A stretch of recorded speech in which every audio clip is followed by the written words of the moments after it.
Power BI is the market leader in solving data management crises. This tool is mainly aimed to help organizations and individuals to visualize and organize their data. Hi everyone, I welcome you to this session on Power BI full course, which contains everything that you need to know in order to master Power BI. Now before we move any further, let's take a look at the agenda for today. The first module, which is an introduction to Power BI, will help you understand the importance of BI, the different tools that are there, and why you should go for Power BI. It also covers the basic fundamentals of Power BI. The second module, which is Power BI Desktop, here you'll learn how to install and download the tool, and you'll also get familiar with the UI of the tool. The third module, which is Power BI Charts, will help you understand how to create impactful and comprehensive reports on the Power BI Desktop. The next module, which is Power BI KPI Indicators, will help you understand the importance of KPI visualization and how they can benefit an organization in visualizing their growth. The next module, which is Power BI Dashboards, will help you understand how to create interactive dashboards with the help of a lot of examples and use cases. Followed by this, we have a comparison module between Power BI and Tableau. In this module, you'll understand the important features of both of these powerful tools. Followed by this, we have the last module, which is Power BI Interview Questions. Here you'll understand the important concepts of Power BI and how you can ace a Power BI interview. We'll also look at a couple of market trends of Power BI. The concept of business intelligence is something that is alien to very few people these days. With newer tools emerging every day to help solve the crisis of data management, most organizations have already moved in or have plans to use business intelligence in solving their crisis. And in this module, we are going to talk all about Power BI. Power BI is Microsoft's latest BI tool, mainly aimed to help everyone analyze and visualize their data. So without much ado, let's get started. Now, why should you choose Power BI? Before I answer this question, I would like to answer something a little more fundamental. Let's start by addressing the most essential and fundamental question: what exactly is business intelligence? Now, in an age where business intelligence has become a bigger domain than most trending technologies, if you ask 20 different people what the term means, you're likely to get at least 10 different answers. So let me try and put it in the simplest of terms without having to lose the technicality of it. Business intelligence is a set of techniques and tools for the transformation of your raw data, meaning your data sets, into meaningful and useful information to take important business decisions. To put it simply, business intelligence is the technology which gets the right data to the right people at the right time so that they can take more effective business decisions.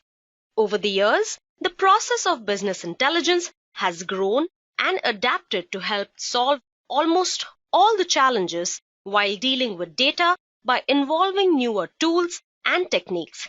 The change that business intelligence has seen over years can be divided into three waves. So let us continue with our tutorial and take a look at the first wave, IT to end user, or the technical wave. During the first wave of business intelligence, the end user had to be dependent on the IT department for data insights. This is because it was not possible for end users to create visualizations or reports on their own, as tools available required some technical or coding knowledge. This dependence on the IT department for insights resulted in more efforts and time consumption to get the updates done. Now the second wave, which is analyst to end user, or the self-service wave. Now the second wave gave analysts access to BI. Now people with some knowledge of analytics could use BI tools.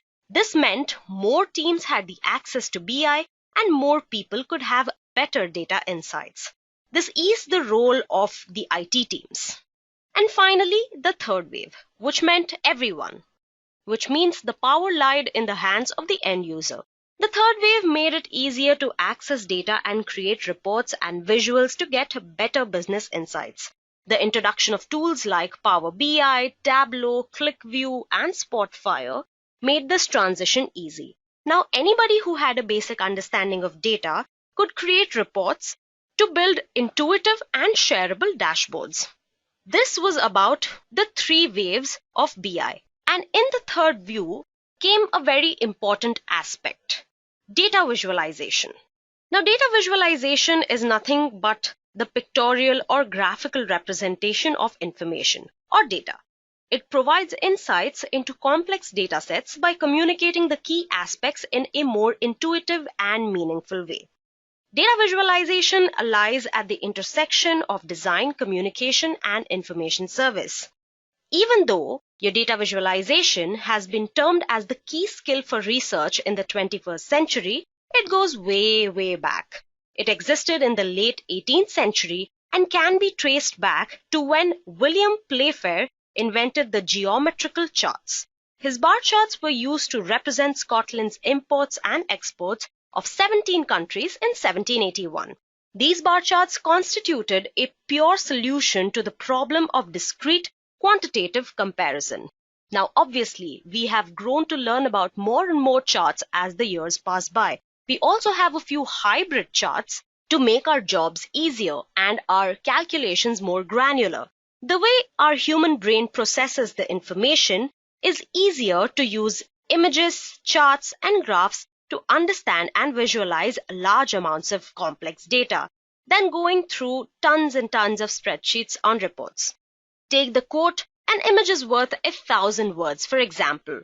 This is completely true because as a human mind, images aren't just a mere collection of pixels. They hold a lot of information. This information, in visual form, is easy to understand than reading the same facts in text or number form. So let me give you an example. Suppose there's a company which deals with a lot of products, like Amazon, and it's widespread over the world and has many vendors that sell through this platform. So obviously, there's a lot of data being generated in a lot of different formats. People use Excel, Access, different databases, SQL Server, so on and so forth. Some people even make all these spreadsheets and upload it to the web. So obviously, all that has to be brought to a single platform to analyze. And then these are the reports that go to the CEOs, CFOs, and the CXO position, all the big people in Amazon. Now, you can't just take 1 million or 10 million rows of data to a person to look at and infer something, right?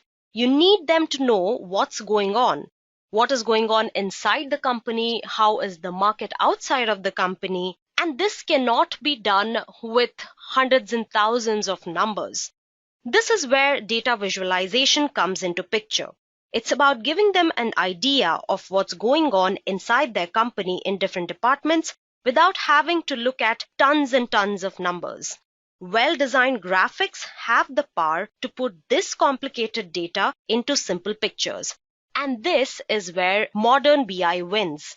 Data visualization is a quick and easy way to convey concepts or information in a universal manner. It can help to 1. Identify key areas and hidden patterns, 2. Get factors that give better customer insights, 3. Analyze and associate data and products properly, and finally, make proper predictions. And obviously, presentation has a big role to play in this. So pardon me for my analogy, but if this was a beauty contest, let's go ahead and look at our winner. Now let's see why we need Power BI. Now there are a few points that make Power BI one of the most prominent tools for data visualization. Now this tutorial would be incomplete without understanding these points. Firstly, Power BI can spot trends in real time. Traditional BI tools like Tableau or ClickView restrict you to historical analysis. By using Power BI, you can access real-time information so you can identify trends early. By doing so, you can identify issues and improve performance. Secondly, Power BI can automatically search hidden insights. With Power BI, you can auto-search datasets for hidden insights in seconds. With Quick Insights, users can simply ask questions and Power BI Q&A will answer their questions with an immediate effect. Third, advanced analytics and custom visualizations. With custom visuals, Power BI allows you to visualize data in almost every way possible. As long as you can imagine it, you can put it on your dashboard. Thus, you're not limited to something that lies in a box. Finally, Power BI is enterprise ready. With Power BI and Power BI Desktop, you can securely connect to your own on-premises data sources. With the on-premises data gateway, you can connect live to your SQL server and other data sources. It gives you a secure, scalable, and reliable enterprise-grade information technology. And these mentioned reasons make Power BI very important in context of data visualization. So who can use Power BI? IT professionals, developers, companies big and small, subject matter experts, and plain analytics enthusiasts. As long as you want to, you can all use Power BI.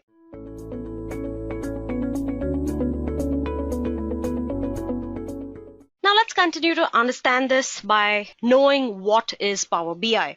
Now Power BI as a name has been in the BI market for quite a long time. The Microsoft team has worked for a long time to build a big umbrella called Power BI.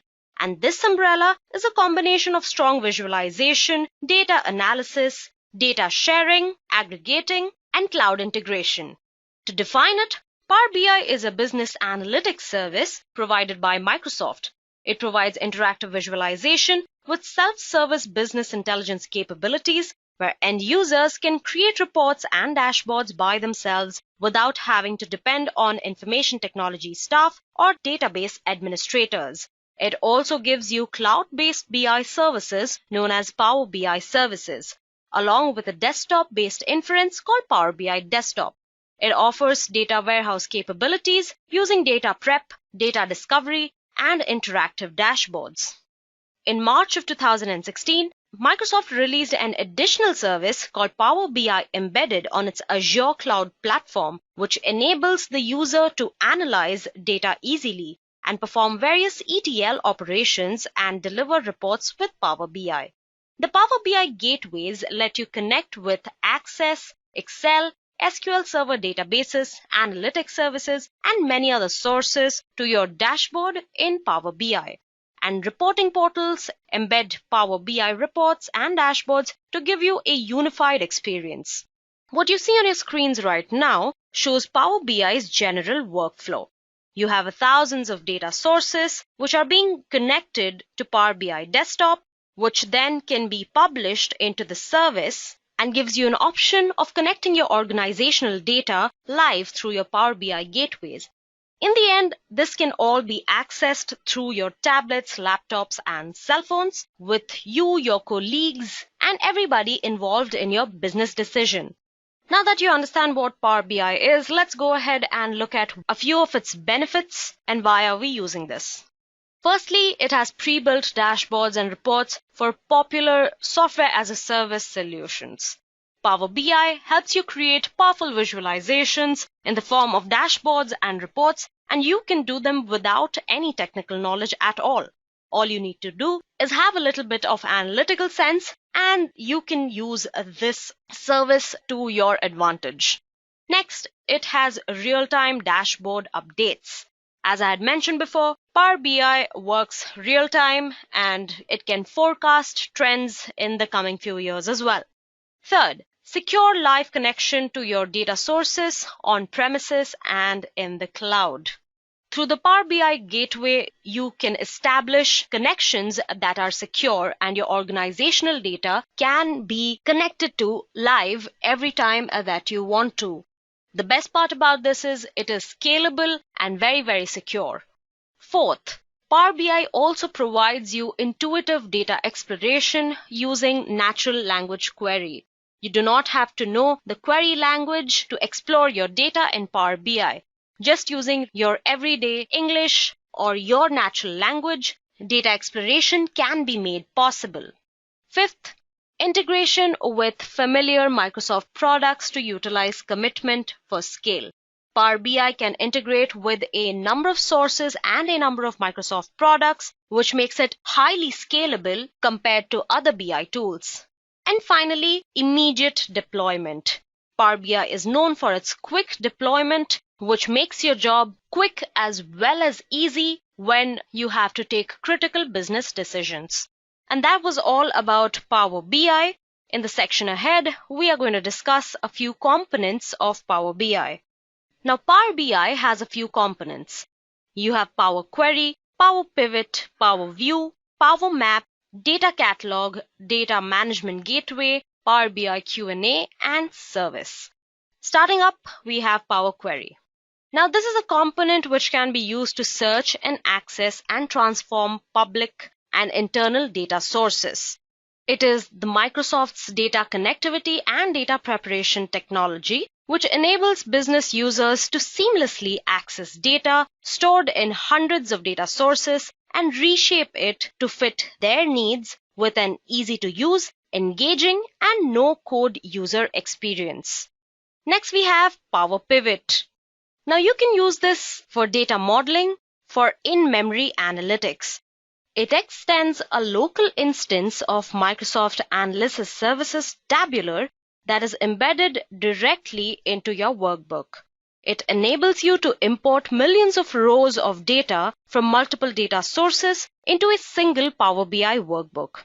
It helps you create relationships between heterogeneous data, create calculated columns and measures using formulas, and build pivot tables and pivot charts and further analyze the data. Then you have Power View, which is a data visualization technology that lets you create interactive charts, graphs, maps, and other visuals that bring your data to life. Now, Power View is available in Power BI, Excel, and other analysis services from Microsoft. Then you have Power Map, which is also another feature in Excel. It is for exploring map and time-based data. It lets you plot geographic and temporal data, visually analyze that data in 3D, and create cinematic tours to share with others. Next, you have Power BI Services. So this is a collection of apps, dashboards, and reports built to deliver key metrics for your organization. These apps are interactive with each other and helps customers work with their own content. Then we have Power BI Q&A. It's basically a feature which helps you ask questions and get immediate answers. Sometimes the fastest way to get an answer from your data is to ask the question using natural language. So you can use Q&A to explore your data using intuitive natural language capabilities and receive answers in the form of charts and graphs. Next, you have the Data Management Gateway. So basically what this does is it connects your on-premise servers with your Power BI in the cloud. If you want to refresh your data in the cloud with the data that is on the premise, you will need to have the Data Management Gateway configured and available to your tenant. And that is how this works. And finally, we have our Power BI Data Catalog. Now this contains the metadata for facilitated search functionality in Power BI. Now your metadata gets stored in Power BI Data Catalog in the cloud for a shared query. It gives you a search access list for the query to determine which users and security groups can find and use this shared query. Now that we've seen how the components work, let's continue with this tutorial and understand the architecture of Power BI. Now, broadly describing, Power BI's architecture has three phases. The first two phases partially use ETL to handle data, and then you have the presentation of your data. So let's take a look at these phases one by one. First, you have data integration. An organization can be required to deal with data that comes in from different sources, as I had earlier explained in my Amazon example. Now, this data comes from different sources and can be in different file formats. Now, the data is first extracted from these sources, which can be your different servers or databases, so on and so forth, from wherever you can pull in data. This data is then integrated in a standard format and then stored at a common area called as a staging area. Then we go to our second step, data processing. Now, the integrated data is still not ready for visualization because the data needs processing before it can be presented. Now, this data is pre-processed or cleaned, as we can call it. This is also known as transformation of data. For example, missing values or redundant values are removed from the data set. After the data set is cleaned, business rules are applied to the data and it is transformed into presentable data. Now this data is then loaded into a data warehouse. And now that you have extracted, transformed and loaded data, your ETL is complete. Finally, you have data presentation. So once all this data is loaded and transformed, it can be visualized much better with use of various visualizations that Power BI has to offer. You use reports, dashboards, and help one represent data in a more intuitive manner. These visuals, reports, help business end users take important business decisions based on these insights.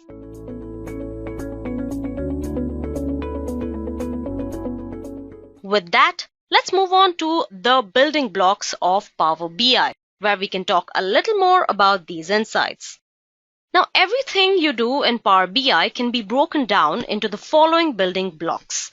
A good understanding of these building blocks would help you understand concepts and will let you create detailed and complex reports. So the basic building blocks of Power BI are the following.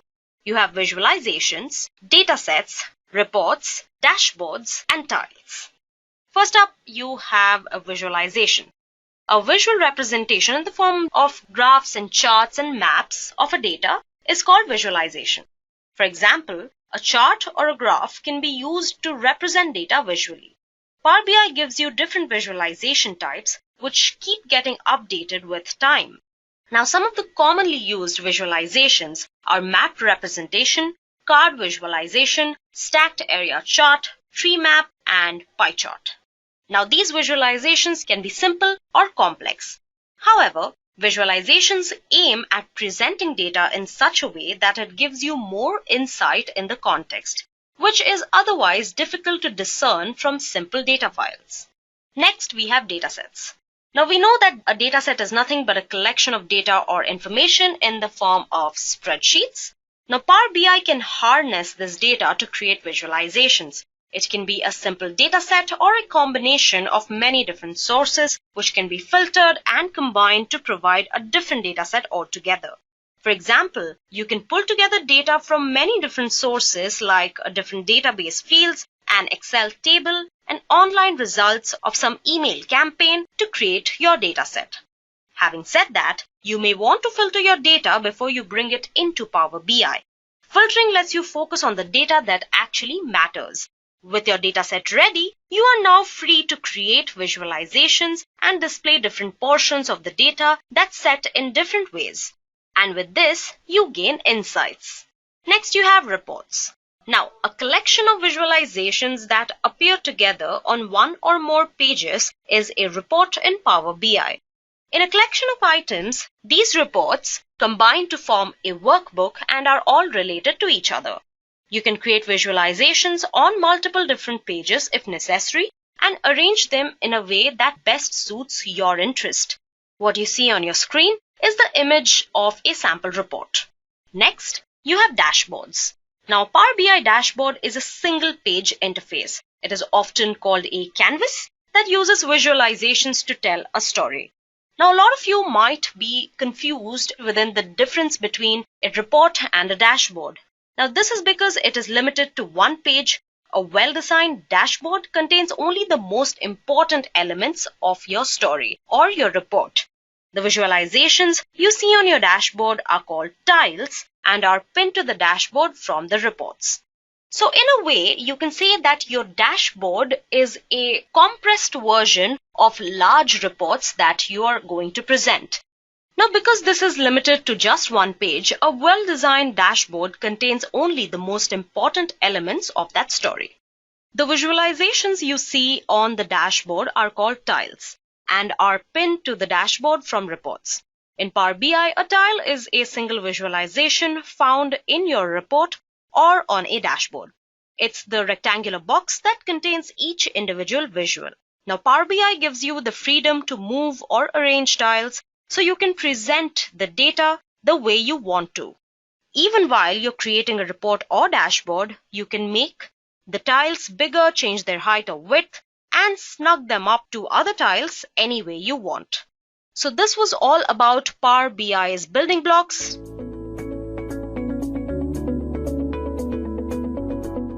Now I'm going to take this Power BI tutorial a step further with a demonstration of creating a simple report using Power BI. Microsoft Power BI is a suite of business analytics tools that helps you create and share actionable, intuitive reports for business insights. And now I'm going to show you how you can put your data to work with Power BI. We'll go through the basics of data visualizations and dashboards, and we'll go through how to create and modify data visualizations. We'll also look at how to join data from multiple sources and build a dashboard report to share with our colleagues. So, what we're going to cover today, in part 1, we'll be getting started using it. Part 2 will talk about joining data from multiple sources, and part 3 will talk about building and sharing a dashboard. And at the end of this, we'll have a demo. So part 1, getting started. In this section, we'll learn how to install the application. We'll talk about importing data from Excel to Power BI. We'll create and modify simple visualization, and we will save our report and publish to Power BI service. Now let's talk about installing the laptop application. First, what you want to do is go to http://app.powerbi.com. Here you'll sign in with your credentials. You'll run a simple wizard to install the application. Then you'll look for the download icon. It is here. It's an arrow pointing down with a line underneath it. So run that wizard. And the Power BI will be ready to launch, and it will automatically launch the first time that you run it. When you run it, you'll get this start screen. It is black and yellow. And you'll have access to forums, the Power BI blog, various tutorials, as well as some videos that you can watch and learn. But you don't need any of that videos because you have this one video. So let's go ahead. You can also access the Get Data functionality here from this screen. If you decide that you never want to see it again, you'll notice a checkbox in the lower yellow part of the screen that says Show this page on startup. Simply uncheck that box and you won't ever see it again when you run the application. So next up, you'll want to install some data. After you've installed the application, you're going to go to the Get Data button and you'll be able to pull in data depending on what you're using. You may be using data from Excel like I'll be doing further in this demo, or you may be using data from an example, a SQL Server database or an Access database. The options you have for pulling in data are a plethora. So there's a lot of available data sets, and we'll be sticking with the Excel for my demo, but keep in mind that you can pull data from a lot of different places. So after you have selected what data you're going to be using, you'll be given the option. Then in the navigation window, to select the exact data set what you want to pull, you'll check mark a box. For example, right here we have this box checked. And then you'll have the option to load the data or edit the data in the query editor. You'll probably want to edit the data in the query editor just to make sure that you'll pull in exactly what you want. Once you have pulled in the data that you want, you'll see that the data up here as a fields list on the right hand side of the application. As you can see here in the sample data, we have a budget business team delivery day, but whatever you've pulled in will appear in the fields list. And you'll be able to use that data in the fields list to create your visualizations. So let's start here by creating a simple visualization. This is a very simple visual. It's simply a column chart with one number. So it's one column right here. It's the budget field that we pulled in. Drag whatever field that you want from your data. There is no strict rule to it, and make a visualization. You'll end up with a column chart like this. You can also see that there are a variety of charts available there. And then in the visualization box, you will be able to make modifications to it. And like I said, this right here is a bar chart, but you'll be able to make pie charts, column charts, line charts, and a variety of other visualizations in Power BI. A variety of modifications are available for visualizations too right here. We've highlighted where you can click on the lower right-hand corner of the visualization and drag it up to make the visualization bigger or smaller. For example, you might want to make it smaller because maybe you want to put more than one visualization on the canvas there, or you may be wanting to make it large so that it can take up the entire canvas. So you can drag around the corners of your visualization to make it the size that you want. The format that Power BI saves reports says .pbix file. This is not the best way to share a report, but it's definitely the best way to save your work. If you're in the middle of something, you can go ahead and save your report as a .pbix on your machine or your OneDrive. Maybe even your OneDrive for Business or a SharePoint online set, wherever you're saving it. And so that way you'll be able to pick up later. If you're in the middle of building a Power BI report now, if you want to share your results of someone, the best way to do that is to publish the Power BI service. And you'll be able to do that using the Publish button, that is the ribbon, and that button is on the Home tab on the furthest right. We have highlighted it on the slide there. And then when the publishing is complete, you'll be given a link that you can click on in order to go see your workbook or your report. This will be there on your Power BI website, and you'll probably want to do that just to make sure it looks as good as you wanted it to in your tool. So this is the powerbi.com interface. The powerbi.com interface gets changed from time to time. That is also the reason for this particular tutorial, because it got updated in 2019 recently. It is a cloud service, and when new features come, you may see things in a slightly different place.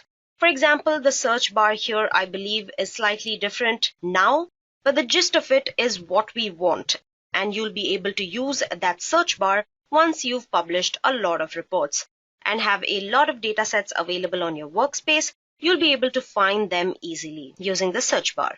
Or you can use the functionality of define your recent reports, as well as when you'll be able to manipulate and share them using powerbi.com interface. We're now going to go into part 2, which is using multiple data sets. So now we are going to be using multiple data sets and joining together in this section. We'll talk about adding data from other sources, joining the data from multiple sources, creating more interactive visualizations, as well as updating that published data on the powerbi.com web service. So here we go with getting additional data. Now to get additional data, you do the same thing that you did before. You got your first data set, and it's really not very different from how you did it. You just are having some data you're working with. You'll go to the Get Data button, you'll push it, and our demo will be using Excel, but remember you can pull in data from a variety of sources. It is also good to keep in mind that they don't all have to be the same source. You could be using some data from an Excel spreadsheet, some data from, example, a SQL Server query, or from another database query. You can pull them all together in Power BI, create relationships, and manipulate that data, and create some great visualizations right here, just as you did before. You'll select the data that you want to load, and you'll probably want to edit your query before loading it, just like you did before. So whenever you're loading queries, you want to make sure that you have the data that you want and your data is in the form that you want it in. Before you pull it in, Power BI will load the data that you have selected, and there may be relationships in that data. For example, here we have some actuals and some budget information that we are loading in sample data. But you may have two different tables that you are pulling in, and they both have a month column. For example, in Power BI, the tool is actually smart enough to detect the relationship and join the data together. If it did not auto-detect your relationship, you'll be able to manually create it. But for most times, in my experience, it does it on its own. So I want to introduce here the Modeling tab. It's right next to the Home tab, and with the Modeling tab, what you can do is change some things with the format of your data. You might want to, for example, sort in a different way that then Power BI has already sorted your data, and you might want to change the format. If there's a number you want to change to a currency, or maybe you've accidentally formatted some numbers as text, and then it's important that you notice that you can't do any math, because of course you can't do math with text, and your problem then is that it's formatted as text. You can easily go into the modeling tab and change the format of the data over to the number format. So now you have pulled in data from multiple sources and you want to create some new visualizations. Well, keep in mind that the canvas view here, that's what we've highlighted. On the slide, that is the top of the three icons. You see there on the top, you've got the canvas view. Below that is the modeling tab that we just talked about. And then there's also the relationship view, and we'll be talking about this as well. And in the demo, you'll be able to create visualizations using all of the sources of your data, and whatever you are using, you'll be able to create visualizations with all of your data combined. And that's one of the really powerful aspects of Power BI. As you create visualizations with your multiple data sources, you'll be able to modify those just like you did before. You can use the handlebars on the visualizations to drag and drop the corners around. Make the larger, smaller fit how you want to. Also keep in mind that you can have more than one canvas page. You certainly don't need to cram all of your visualizations onto one page. If you've used Excel before, it's kind of like making a new sheet. You'll see the bottom of the page and there's a little plus sign, and you'll be able to create a second, a third, a fourth canvas page and add more visualizations into the same report using multiple canvas pages. And made a couple of visualizations with Power BI. And right here, what I want is to highlight the fact that you can change the colors on your report to highlight certain things, for example. Right here, we've added some black to the columns, and Power BI actually gives you really strong granular control over, what your charts look like. For example, in a pie chart, you'd even have the granular control to change the color of one slice of the pie. So you really have a strong control on how your visualizations look right here. Now that you're done pulling in data from multiple sources, you're probably ready to publish. Now, whether you're publishing just for the first time or publishing again, it's just as easy. You simply go to the Publish button that's on the Home tab. Now, if this is your first time publishing, simply just publish it and then click on the link to go take a look at it. If it's your second time publishing, you'll be either given a choice to say overwrite a previous publication, or you're going to rename it and publish it again as something else. You'll get this wizard opening up, giving you the option to go to your published report. You'll go into powerbi.com's interface and view it. With that, we're moving into part 3. Now, this is the creation and sharing of dashboards. In this section, we'll talk about creating a dashboard, and we'll talk about pinning visualizations to that dashboard. We'll talk about modifying a dashboard, and we'll talk about sharing that dashboard with your colleagues or customers or business partners. So you obviously might be asking a logical question, what exactly is it? Well, most of you probably kind of know what a dashboard is, but what is it exactly? And at this point, it might be useful to make a distinguishing characteristic between data sources, reports, and dashboards. Now, we all know what our data sources are. Those are our Excel spreadsheets, SQL Server queries, or other data-based queries. When we've pulled in numbers and text and other types of data, then we've built a report on top of it using Power BI. Now, once we have created visualizations on that data, a dashboard is a really important aspect. It really is just a type of report, and what it is that visualizations from other Power BI reports are all pinned to one specific place that can be updated in real time so that your business partners and your business decision makers, your customers and your colleagues can look at the dashboard and instantly have the information they need to make those important business decisions. Basically, if you bring all your Power BI reports regarding that particular decision and put them into one canvas, that is when you have a dashboard. It is a compact form of your complete report. So now, how do you create a dashboard? The easiest way to create a dashboard is to simply click on the pin icon which you'll see on your visualization, and we'll then give you the option to create a dashboard. You'll also see, as we show you on the screen here, there's a plus sign next to the word dashboards in the Power BI interface. You'll create a new dashboard there too. Once you've created that dashboard, you can continue to pin visualizations to it. Here we go. There's that pin icon there, and you'll be able to click that and attach visualizations to your dashboard. And once you've done that, you'll be able to move them around and make it look like how you want it to look like. Eventually, of course, you'll have to share that dashboard with whoever needs to see it. The pin icon will ask you which dashboard you want to pin it to. Do you want to pin it to an existing dashboard or a new dashboard? If you need a new one, go ahead and select that. But you're building one dashboard at a time, and you're probably going to be sticking with your existing dashboard for a few visualizations at least. You can view your new dashboard with your visualizations, of course, and you want to look at it before you share it. Just to make sure that it looks how you want it to, go ahead and click and share and send it to some of your colleagues. You can modify your dashboard anytime, and you'll be able to click on the corners of your visualizations to make them larger or smaller, just like you would want it. Now, you won't have quite the degree of freedom you did with the canvas though. There are certain size settings for these visualizations. They can be so big, but you can't choose exactly how big you want them, like you could in the canvas. When you're in the web view, the predefined sizes is what they are called. When you're finally ready to share your dashboard, go ahead and click the sharing icon.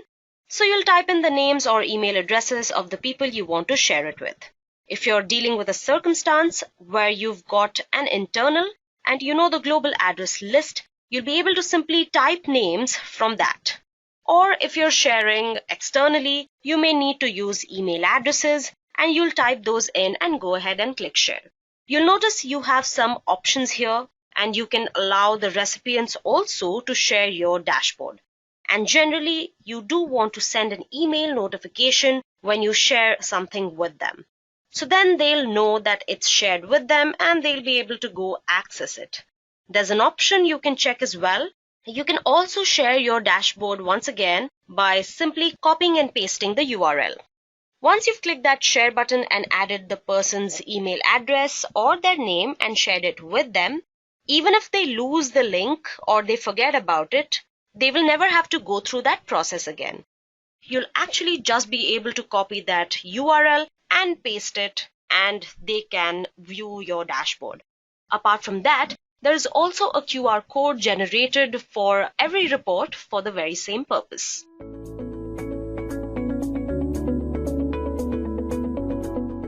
Now the first thing we need to do is that you need to install Power BI. For that you need to go to Power BI's official website, that is powerbi.microsoft.com, and you can directly download the option here.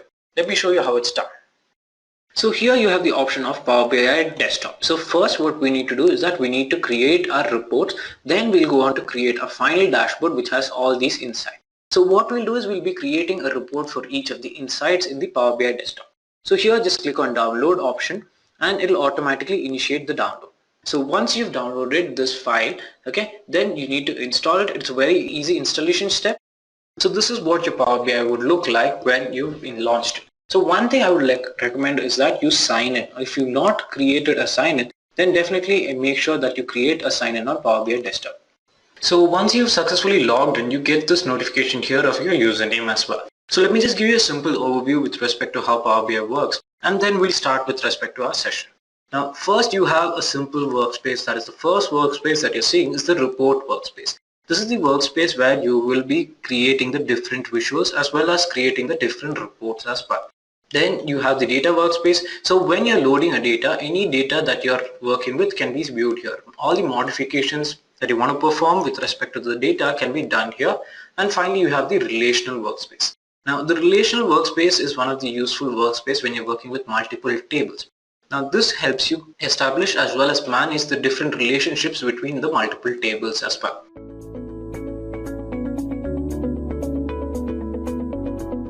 Today I shall be discussing all the charts you need to build effective reports on the Power BI desktop.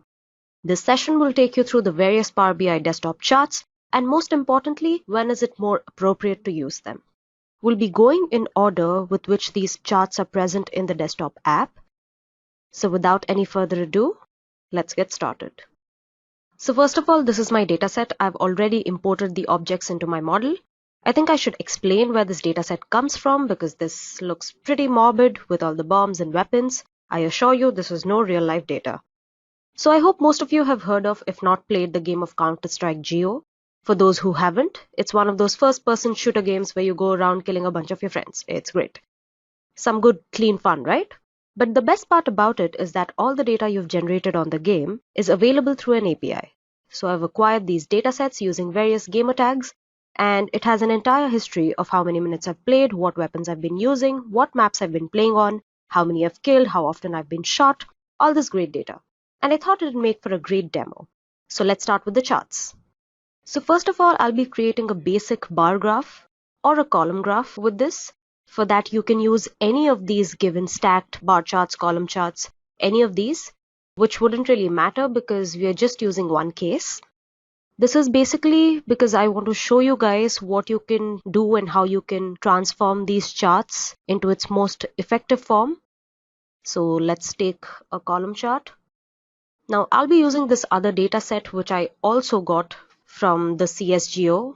It's a players data set which has a 20 players count, the kills, how many times they've been shot, the latitude and longitude from where they've been playing, etc. etc. So it's pretty simple actually. All you have to do is drag a column and drop it here on the field. What you can also do is you can drag the same column tab and drop it right into your graph. There you have it. Now there are a bunch of interesting things you can do with it. For example, I would like to change the color saturation according to the number of absolute kills. So green being good and red being bad. As you can see, this player number 20, despite having the best KD ratio, does not necessarily have the best absolute number of kills. So you can do a lot of cool stuff like this with the Power BI.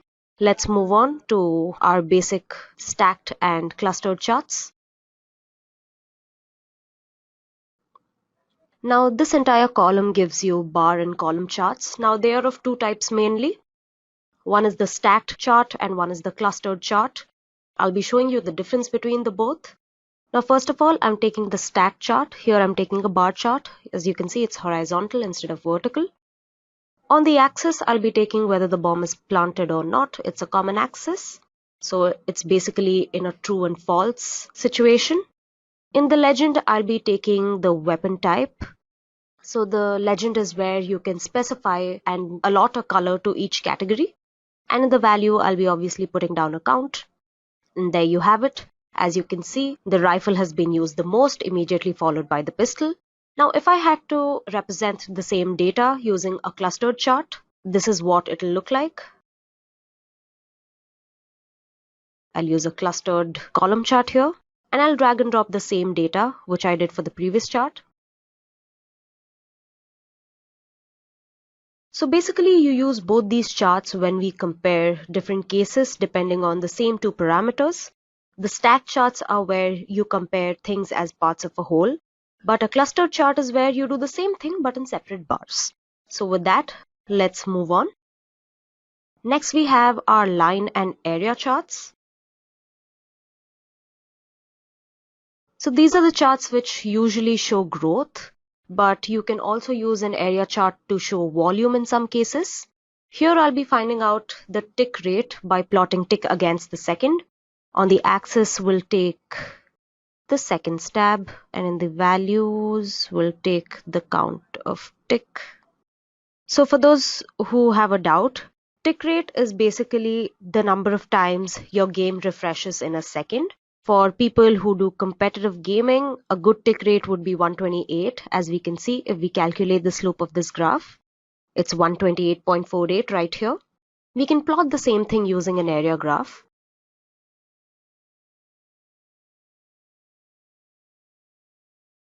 As you can see, the graph looks similar, but it gives us an idea of the area shaded under it. It gives us an idea of the volume.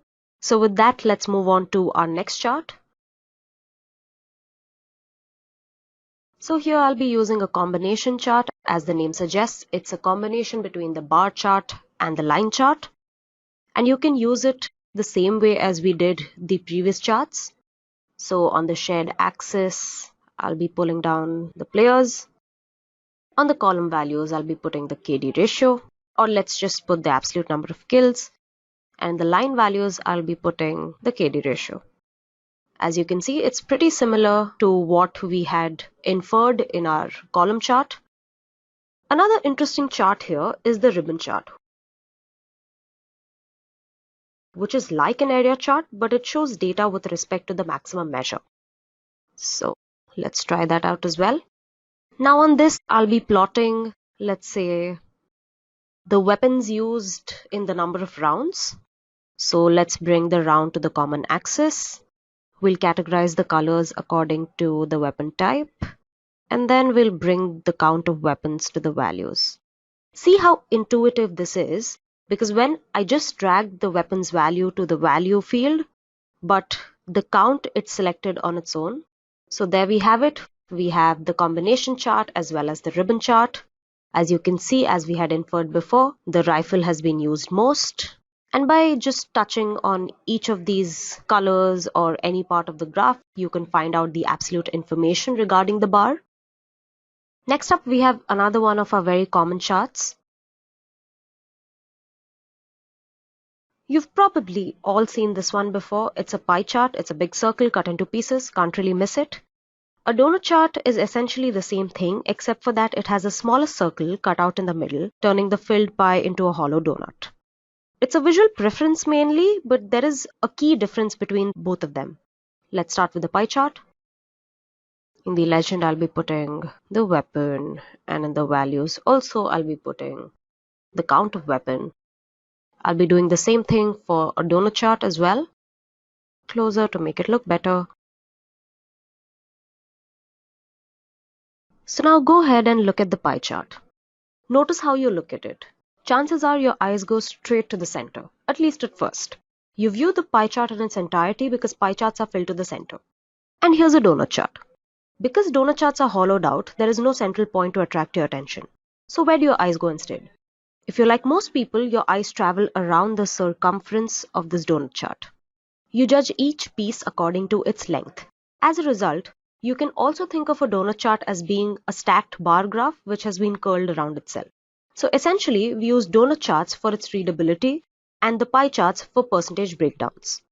So next we have the tree maps, which serve the same purpose but according to the hierarchy.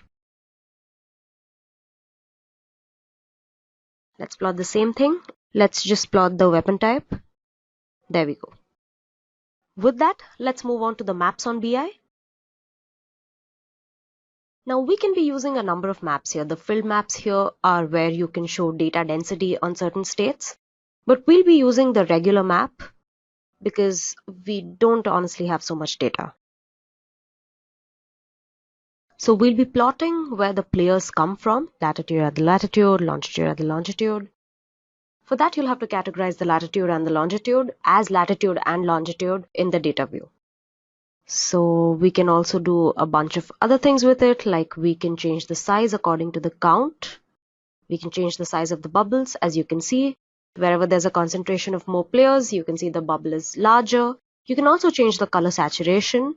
Let's change the color saturation according to the absolute KD ratio. There you can see green being good, red being bad again. You can do something really similar with another tool here, which is the ArcGIS map, the latitude, the longitude. The size will be according to the count, and the color could be according to, let's say, absolute kills. There we go. You can also change the colors if you like. If you go to this formatting tab over here, the background, border, lock aspect, a bunch of different things. Another thing worth noting is that here, MSBI, this uses Bing's map engine, so it's very precise. That's also why it takes some time to plot.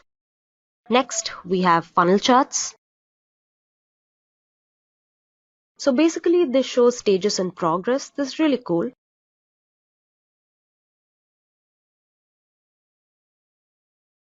Change the color saturation. While I'm here, let me also explain the slicer to you people. Basically, a slicer slices the data according to how you need it, according to a certain field. Suppose I'm slicing data according to the absolute number of kills here. You can actually control the data visualization from both the sides. You can see the absolute number of kills in each bar between the 61st and the 104th kill. So that's basically how a slicer works. You can use it on maps, your pie charts. You can basically use it on any other chart that you want to.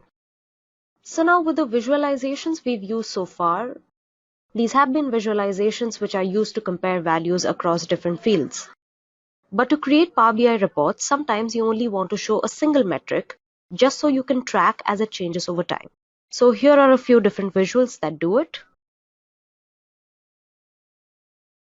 So gauges are great if you want to show progress towards a particular target, like so. By default, you can always see double the amount of the amount shown here, but you can obviously go change it here. You can change the data labels, you can change the gauge axis, you can change the call out value, the lock aspect, a bunch of different things. You can also add other fields here like minimum, maximum, or the target. So that's one thing. Another thing we can use is the card. This one here. You can also use a multi-level card, but this is a single row card. So this is the card, which just shows the numeric representation as text. By default, we use units to trim down the number, but we can also use the formatting tab to change how it shows the number. So you can do a bunch of really smart things with it, like you can use the measure and ask MSBI to return a string. Moving on. So all these numbers lend themselves to showing KPIs, where you've got a particular value and a target you're working towards. The great thing about this KPI is that it shows you an indicator and a number, as well as a trend over a period over time. You can control your goals right here. Again, back to the formatting tab. There is the goals bar here. There's the goal in distance. You can control the trend axis. You can change the indicator and how it displays the units, and so on and so forth. Now, along with these charts, Power BI also has some tabular visualizations to look at your data. For example, I'll bring the table over here, and I'll start adding fields to this. Let's say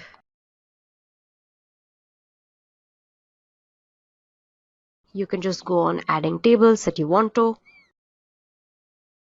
You can just go on adding as many fields as you want, and it'll keep giving you a total.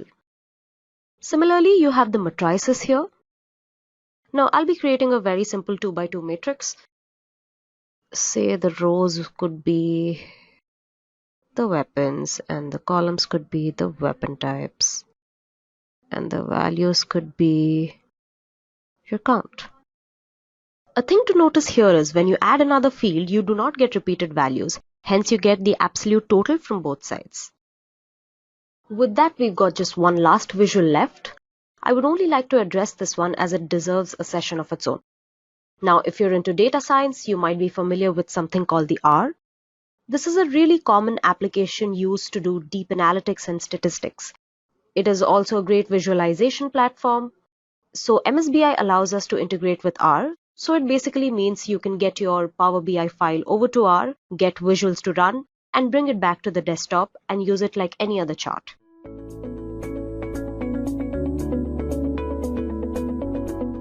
This session will be answering all your questions you have regarding KPIs and the Power BI desktop. So before we begin, let's take a quick look at the outline of this tutorial. So today we shall be discussing 1. What is KPI? Next, when to use KPI. Third, what do you require for KPI? And finally, how to use the KPI visualizations in the Power BI desktop. So without much ado, let's get started. So a lot of you might wonder, what is KPI? So a KPI, or a key performance indicator, is a visual cue that communicates with the amount of progress you've made towards a certain goal. It basically demonstrates how effectively a company is achieving key business objectives. So organizations use this KPI at multiple levels to evaluate their success on reaching targets, both internally and externally. So high-level KPI may be ones which focus on the overall performance of the enterprise, while low-level KPIs may focus on internal things like employees in departments such as sales, marketing, etc., etc. Next, so this is a really important question, when to use a KPI. So KPIs mainly answer two questions. A, what am I ahead or behind on? This specifically refers to a number which is your target. And secondly, how far ahead or behind am I? So this represents a trend which is related to the target. Since a KPI is based on a specific measure, it is designed to help you evaluate a current value and a status of the metric. So therefore, when we ask what you require for a KPI, it basically requires a base measure that evaluates to a value and a target measure. It also requires a threshold or a goal which the target is set against. So currently a KPI dataset in Power BI needs to contain goal values for a KPI. So if your dataset does not contain one, don't worry. You can create goals by adding an Excel sheet with goals to your data model or in a PBIX file. So this is the next segment. I'm sure most of you were waiting for this till now. So how would you use your KPI visualization? So for that, we need to open our Power BI desktop.